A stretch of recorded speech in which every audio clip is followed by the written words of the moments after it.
Let's all give a warm welcome for Toastmaster Tim Linger.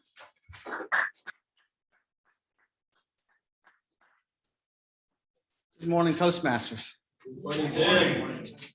Oh, let's talk about golf. Let's talk about golf.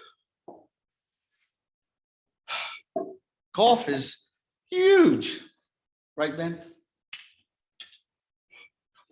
Ben, huge. All right. I used to play golf with my friend Dan Dunn. And sometimes I would play horribly. You just got to throw your golf club down and say, I'm done. He'd say, no, I'm done. You're Linger. All right, but in all seriousness, let's talk about golf. Since I don't play with my friend Dan Dunn anymore, I play with my beau Nate. He lives on the 19th hole, or 18th hole, depending on 19th hole. Let's talk about the 19th hole. Now that's the best hole. How many people here don't play golf? So you don't know about the 19th hole, or do you? Oh, yeah. Oh, yeah. So Nate considers himself a pretty good golfer too. He had his tailor-made by Tim Taylor. Tough crowd, tough crowd. When you get out and swing, this is the driver. This is the big boy.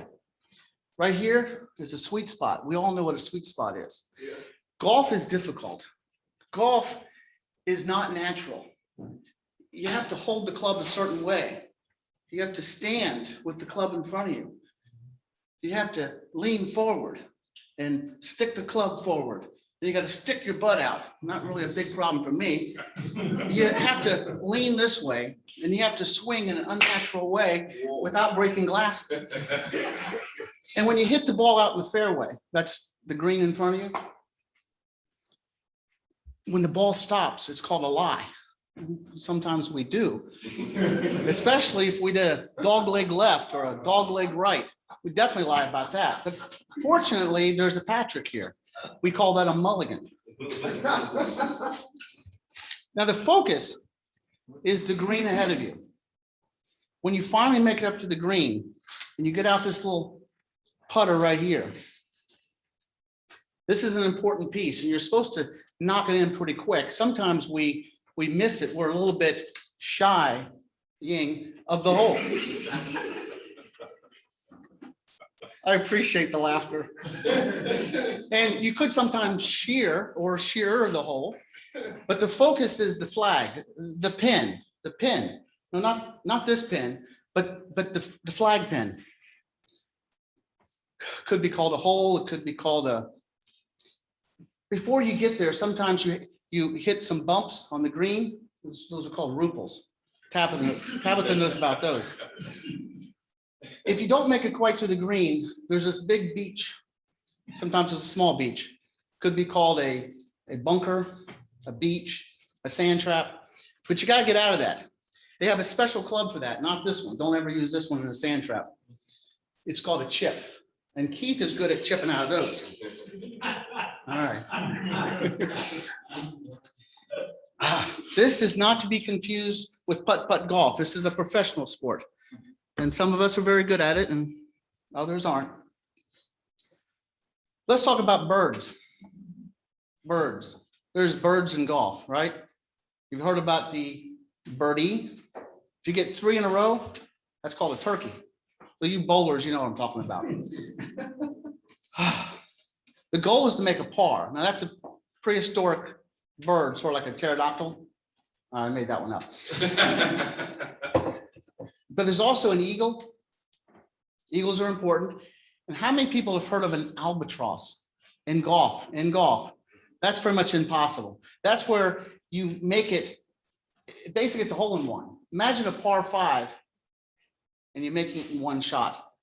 There's only been a couple of known albatrosses in the nation. Now, how about duck? How many people know what a duck is? No, not the bird duck, but the golf duck.